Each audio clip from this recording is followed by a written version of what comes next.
Welcome back. Well, yesterday we left off our bedroom adventures in the 1920s. And today we are going to pick up on 3 following decades, and these were pivotal. Between 1930 and 1960, so we're talking about the 30s, the 40s, and the 50s. The bedroom changed from that forlorn room with linoleum on the floors and hand-me-down furniture from other parts of the house into a decorated space. And when we come back, we're going to start talking about how and why that happened.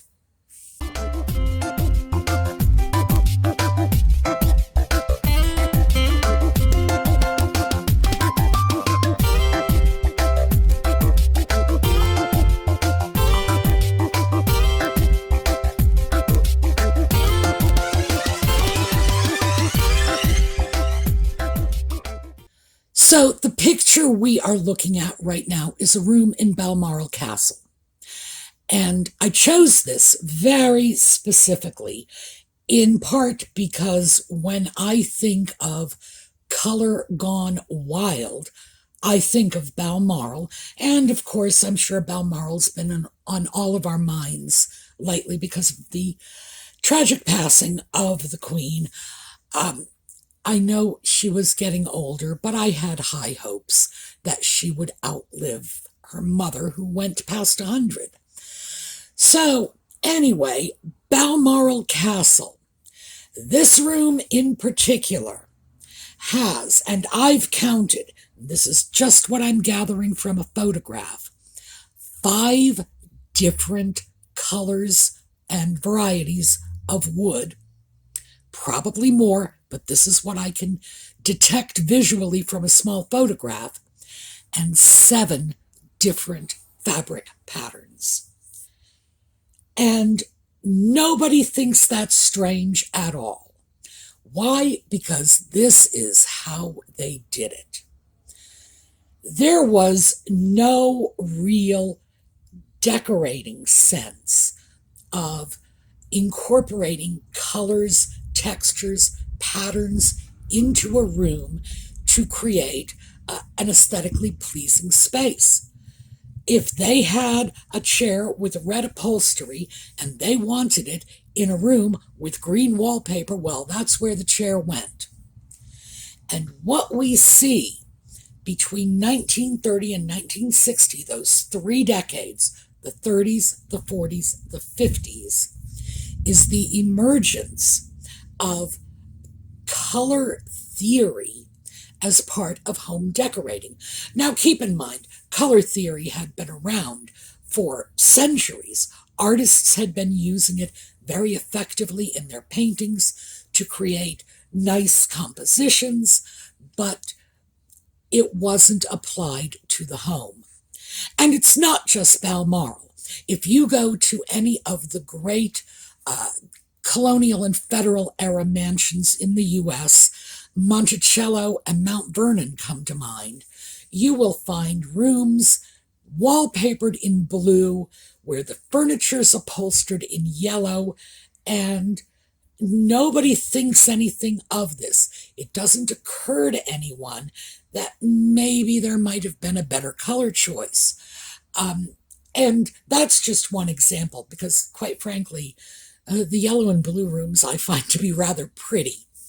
But nevertheless, they had no sense of this when it came to decorating a home.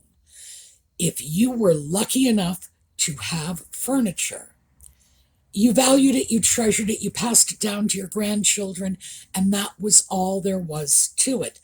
It rather reminds me of a line I rarely watched Downton Abbey when it was on television. But I do remember one line when a young couple is talking about getting married and starting their own home, and the husband says, well, we need to talk about furniture. And the wife, who comes from an old traditional family, says, we don't buy furniture, we inherit it. And that was what furniture was all about for a long time. The idea of staging a room the way you might stage a painting simply didn't occur to people until something magical happened. And this magical thing happened in the 1930s, and that was color motion pictures. And it is my personal belief, and believe me, I can substantiate this argument. I could defend it if I had to. It's my personal belief that when the average American, an American of average means, and not just Americans, Brits, French, the Spaniards, when they went to the movies and saw a living room on the giant screen in full glowing color that was designed by a set designer for whatever purpose they had in mind in making the movie, of course, it started to occur to people that they could do this at home, and that maybe that green chair in the red room was not such a good idea after all. So, oh, and before we leave this, let me just show you a couple more pictures of Balmoral so that you realize that this is what it looks like. Here we go. Oh my, yes. Here's our red chair in our green room with our purple carpeting. It's like, oh, good heavens. And here is another one. We have at least 3 different plaids in this room, plus a blue and white wallpaper. And again, they thought this was just perfectly ducky. So let's take a look specifically at bedrooms. Now, one of the great things, this is from a carpet manufacturer. One of the great things about these ads, and these were magazine ads, these were where people were going to get their decorating ideas. One of the great things is they actually had professionals designing these ads. So people would get a chance to see how they could combine colors, fabrics, different wood tones, etc., and make a pleasing and comfortable room.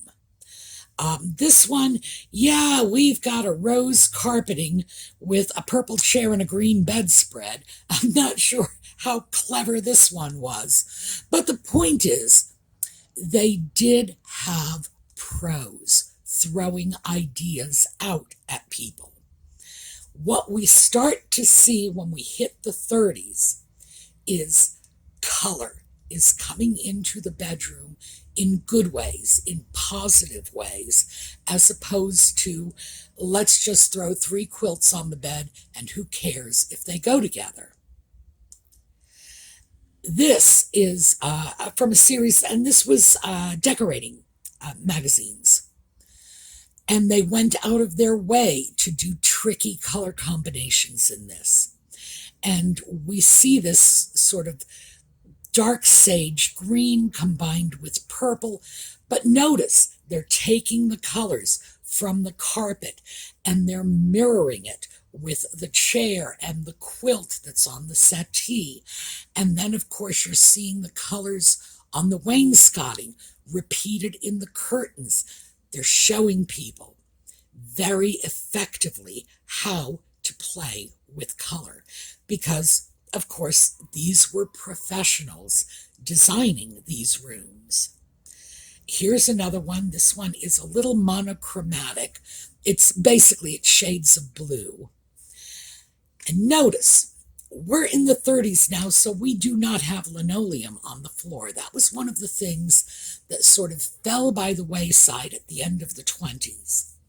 This floor, however, is probably painted. It could be stained. A dark sort of gray blue. I would describe that as a slate blue, but again, images on a computer, it's very hard to say for sure. And notice we have a variety of styles of furniture in here. And we also still have the chairs. People were still sitting in their bedrooms. The chair in the center of this image with the bridge lamp over it makes it very clear that this was a spot reserved for reading. The little shelf above the chair may well have held books. Also notice our vanity table is still here. We are not going to say goodbye to that vanity table for another 30 or 40 years. So just get used to it. It's here for a while. Now this is an actual photograph of a room. I believe this is a room designed to showcase the furniture. But if we start taking a look at it, first of all, we have a beautiful Oriental style carpet. It may not have actually been an Oriental. This could have been a Wilton. We had a lot of really superior mass-produced Oriental rugs. Wilton was one of many companies that made these rugs. And so in general, these mass-produced Oriental rugs from the early part of the 20th century are often referred to as Wiltons, whether or not they came from that company. The furniture here all appears to match, which is very interesting because we have a breakfront secretary in here, and that is an unusual piece of bedroom furniture. Nevertheless, it's in here. Notice we have two night tables. One of them is part of the furniture set. The other is a half-round occasional table. That's the one holding the lamp on the left. But people were starting to see the value of a night table on either side of the bed. This clearly, as you can see from these ornate walls, and those walls are beautiful. This is more of a high-end, elegant room. This was not the average room you would see in working-class New York or working-class Bristol or working-class Marseille. Now, this also is a photograph, and once again, we are looking at a very elegant high-end room. One of the interesting things to come into the 30s is this notion. If you look at the vanity table, and that's on the back wall, not to be confused with the desk in front of the window, and we've discussed that. In front of the window was a common furniture placement for these folks. But the one that's up against the wall with the mirror on top, notice it has this ornately draped skirt. This was something that came in the 30s, and boy, did it catch on like gangbusters. People really liked this. And we can only see a corner of the bed. We see enough of it to clearly be able to detect that sheen from the bedspread. And remember, the 30s, they had satin bedspreads. That was the height of chic in the 30s. We have, in addition to the bed, 4 separate places to sit. So people were still sitting in their bedrooms. Again, almost no art on the walls. We have a couple of shelves on either side of the vanity mirror, and those shelves are holding little trinkets of some sort, and then small pictures on either side of the window. But other than that, we have a huge expanse of white wall. So they had not gotten into decorating the wall space yet. All right, here is another bedroom. And once again, we're looking at something fairly elegant. The bedspread, this is just a delightful thing. This is probably a chenille bedspread. And that giant flower affair in the middle of the bedspread really would be this 3-dimensional crocheted flower that probably stood a good 6 or 8 inches high on the bed. I have no explanation for this except to say that they had a giant bed, and why not cover it with something decorative? It's interesting. And I have to say, if you're planning to do a 30s bedroom and you're at all handy with a crochet hook, that might be a wonderful way to throw something genuinely 30s into the room that will catch people by surprise. But it is a legitimate form from the time. The furniture here is clearly of an older style. Whether this is legitimate 19th century furniture or if it was made in the 30s in the style of 19th century furniture, I can't say. Primarily because in the period between the wars, there was a sort of revival of earlier styles. I think, and this is pure speculation on my part, but in that interwar period, people tended to gravitate toward things that gave them a sense of comfort. I totally get that. The entire world had gone to war in World War I that had to be extremely emotionally unsettling for the generations that were alive then. Therefore, it would be natural that they would cast back to a calmer time, a time that in their minds at least was a little more serene. We see that with two-dimensional art, paintings. We see some of that during this period. So, do I think there was a connection? Yes, I do. Much of this, if we look at this room, is reminiscent of a Victorian room. Interestingly enough, and this is 1930. That is when this picture dates from, 1930. You can still look at this room and see a lot of the 1950s too, as you will see.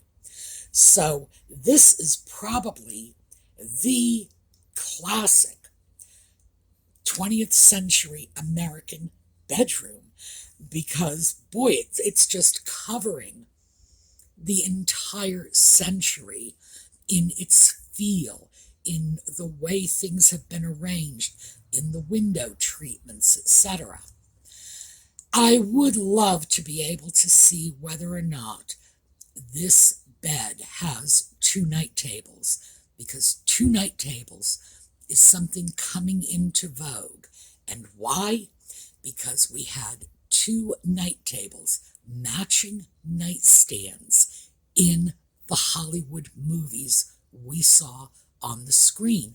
Why was that? Because very often when they were filming something, they would need a nightstand on either side to further their plot. You know, mom's alarm clock goes off, dad's alarm clock goes off, everybody laughs, ha ha ha.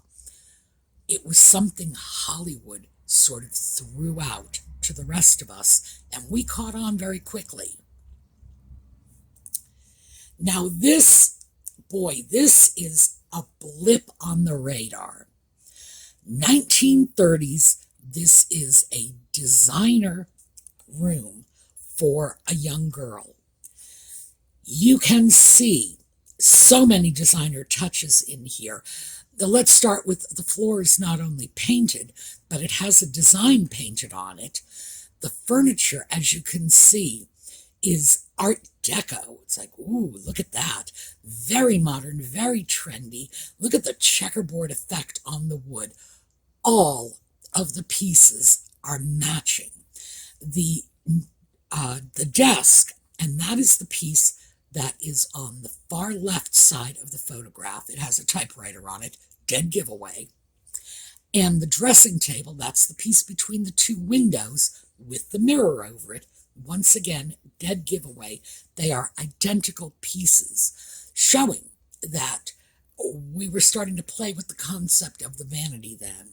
A vanity might be a spot where you get yourself ready in the morning. It might also be the spot where you have your typewriter to do your homework. I believe I mentioned this is a room designed for a young girl. Notice some of the interesting things here, though. The headboard on that bed is not up against the wall. If you look at the far corner of the room, you can clearly see the bed has been moved at least 2 feet away from that window. This is really interesting because it's an unusual furniture placement. Ordinarily, that bed would probably be stuck in between those 2 windows where the vanity is, or bang right in the corner, regardless of the fact that the headboard blocked out a bit of the window. They weren't overwhelmingly troubled by things like this. But I wanted you to see this, even though, as I say, it's a blip on the radar. This is not typical of 1930s bedrooms, but what it is typical of is, ooh, look, we brought a designer in, and you can see the impact the designer has on the cohesiveness of the color scheme and the furniture. Now, this is a room that has been so clearly influenced by Hollywood, there is no mistaking it for anything else. When we saw the movie set bedroom from the 1920s yesterday, I believe I mentioned that the bed was up on a raised platform, a couple of steps to go up. Notice we have the same thing here. We have the bed set as a stage, and instead of a lovely little Art Nouveau stencil on the wall, we have a massive curtain. This is just sort of Jean Harlow 1930s. In some ways, this room seems to have some very contemporary elements in it, but in fact, this is actually a room from the 30s. It's an interesting example of what happens when people go to the movies and say, I'm going to do that in my home. Now, as I've mentioned, it is my opinion that much of what took place in bedroom decorating during this period was inspired by Hollywood, but probably not to this extent. And now it's time to take a look at a humble bedroom. Now, I believe this is also from New Zealand. I had a photograph yesterday of a really nice bedroom from New Zealand, and I believe that's where this one is from too. This is definitely not an upper class bedroom, not even close.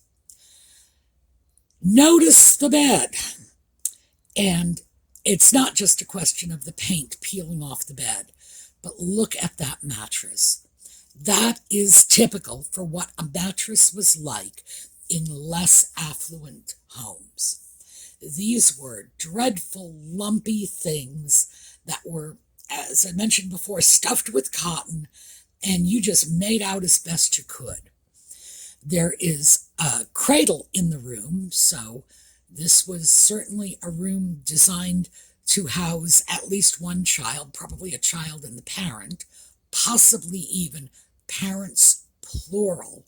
And that's something we really need to wrap our heads around, that there was a time when 2 people were sleeping in what we would now consider a twin bed. We have a chamber pot, but we also have 1930s. And the reason I wanted to show you this was so that it's clear that 1930s for a wealthy family was not the same 1930s experienced by a poor family. Remember, this was the Great Depression.